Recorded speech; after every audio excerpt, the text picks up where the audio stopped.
My name is Jaden Young, and I teach entrepreneurs how to create content that generates them cash for a living. Literally, before Jake, I was running a $97 a month community that was generating me just under $5,000 a month. My business total was making just under $10,000 a month, kind of maxing out at around $15,000 a month. And just last month, we were able to transform my entire business and allow it to generate over $52,000 cash collected. All thanks to working and continuously building and trial and error with this guy. That's awesome. See, I didn't have to do introduction right there. You just took the lead. There you go. But yeah, that's exactly what happened. I was actually one of Jaden's students back in, what was it, May or April? I think it was in April. Yep. I actually joined this program. I saw it, and I was just like, wow, $97, all this value. I'm like, this is pretty dope.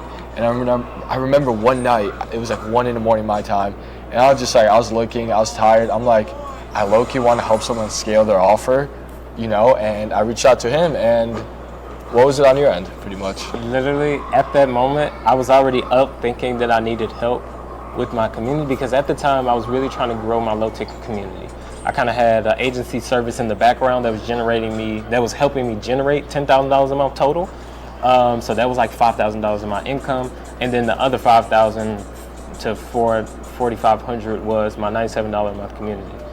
And at that time, I didn't really know. I always pride myself on, listen, Jaden, I know what I know, but I don't know this operation stuff. Not only did I not know it, I don't really like it. I don't really like to touch operations. It's not my favorite. And so it was really good, divine timing, because that night I was really just thinking about how I can take things to the next level, or who I would need to hire to help me scale. And Jake just so happened to reach out, and the timing was perfect. So I was like, okay, fuck it. Let's do it. Yeah. Awesome. And just to kind of set the scene, like, pretty much what he was doing was a $4,500 per month, or maybe closer to $5K as well. It's a $97 per month school group, right? So someone can join and instantly just leave, right? And we realized that first month when we first started working together, churn was our biggest issue. We fixed that in the first month, went all the way up to 7K, right? So now we're doing $7,000 a month, but even then, right, $7,000 a month, it was so much work we were doing, and it was even worth it for what we were doing at that front. Yeah. So then we came up with the idea of, let's just sell this for a higher ticket price. Mm-hmm. And that's where we started selling it for 2 to 3K. The exact same offer, we just added a few one-on-ones with this guy. And from there, really the content itself was able to sell so much.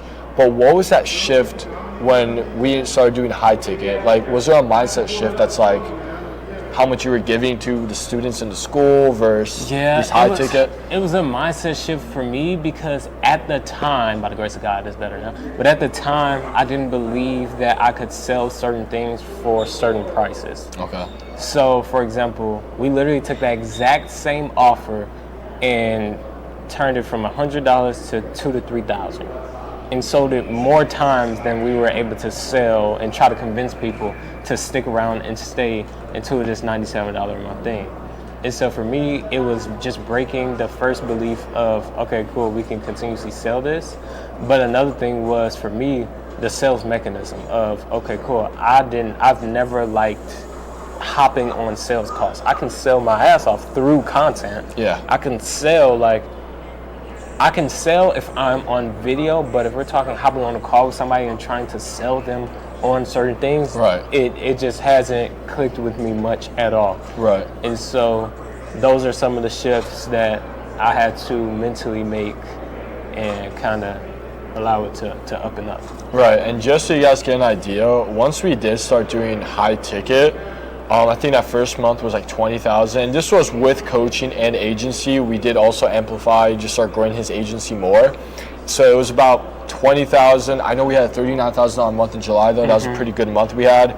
And then it would kind of dip from like high 20s, low 30s consistently. And then came December, $52,000 of revenue. $52,000. And only $10,000 of that was already recurring. Yeah. So $42,000 of new cash. Yeah. I was able to bring in without ads or with ads. I think we had a 1.6K coming from ads. Yeah, it was a payment plan. Everything else was just from content. Mm-hmm. So if you guys don't follow this guy, follow his stuff. Like, his content's just insane. But literally all through organic, what the mechanism was we did a book a call funnel, which was in his link in bio, which in the past we never really cared about it. And then once we turned on that book a call in that link in bio, it absolutely changed everything.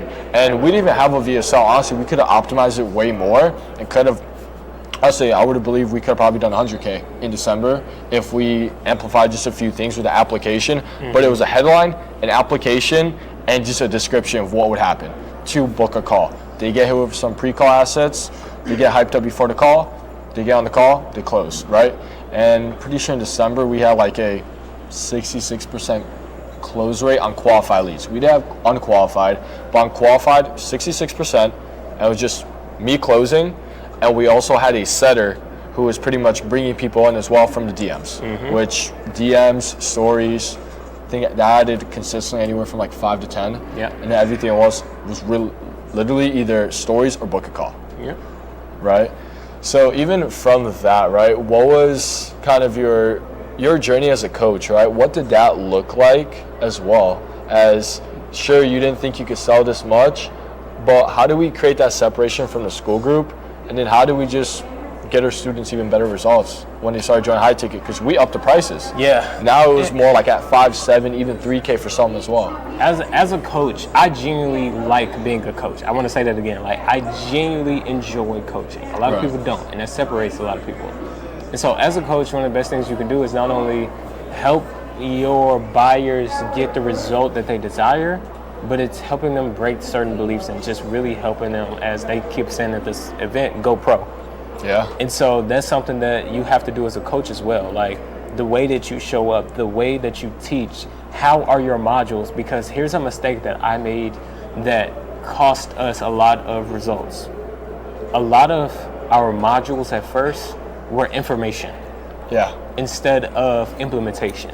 A lot of the times the information is good.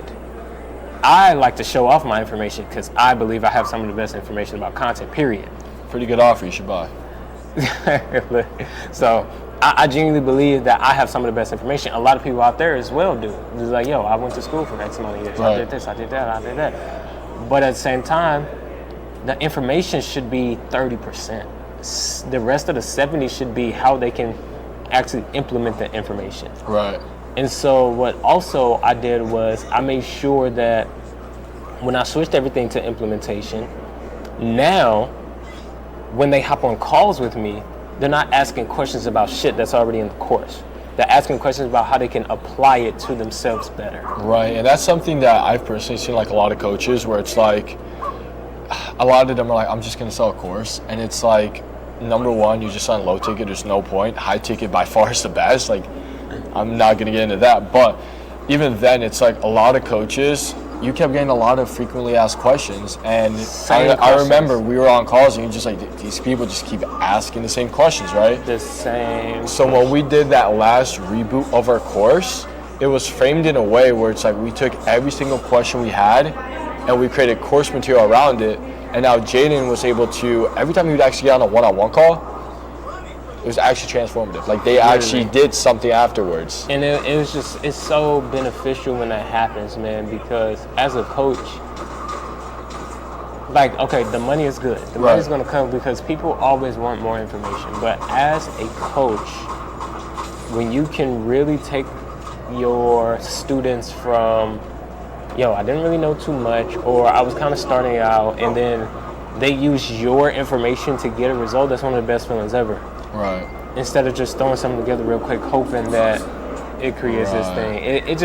It takes it to another level, man. So when we made those shifts, right, something that Russell said that really stuck with me is like, yo, small hinges, big doors. Right. So it's like, yo, every time we just put in another small hinge or shifted something small, it made a bigger impact.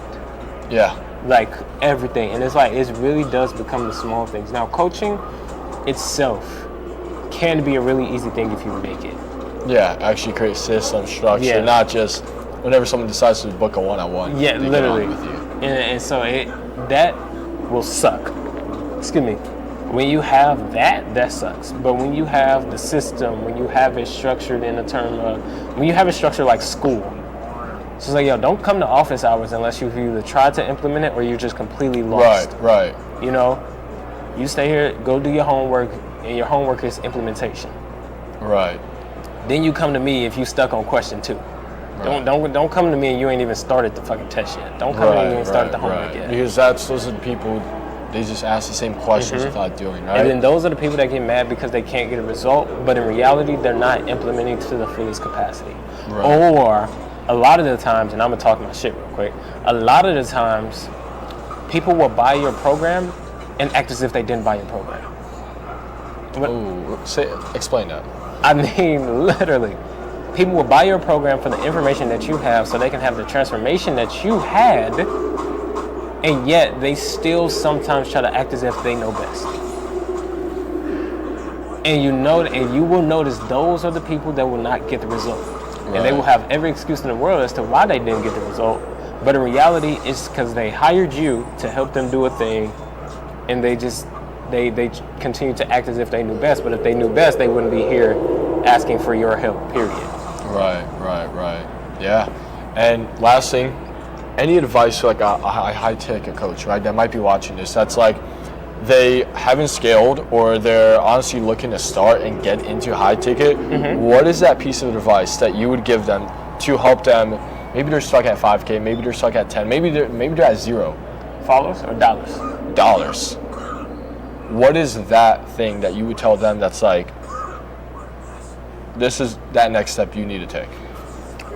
Make content around the journey of a couple of people that you're helping. So take 2 or 3 people that are your ideal prospects, don't charge them shit, but document the entire process of you helping them get the result and you post that. Okay. That will get the attention of people who will actually try to buy your stuff. Don't tell them that it's free.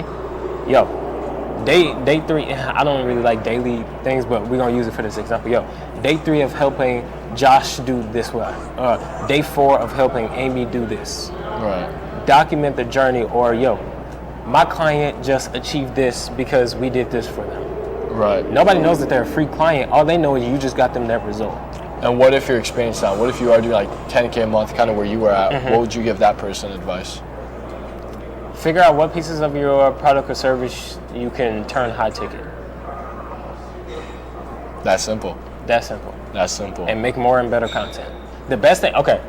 If you are a coach right now, and I'm telling you this now, this is the stuff that allowed me, I'm gonna keep shouting this out. This is the stuff that allows me to get on podcasts like this. This is the stuff that allows me to be at events like this and actually get noticed.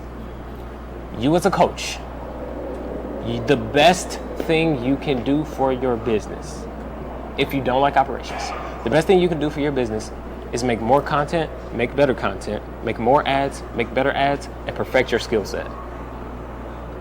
And fulfill. Those are the 6 things you can do. Everything else, give to somebody like Jake. And so if you're not doing one of those 3 things, then it's pointless. Right. That's my advice. Right, so just make more and better of what you are actually good at already. Better. Hey, appreciate it.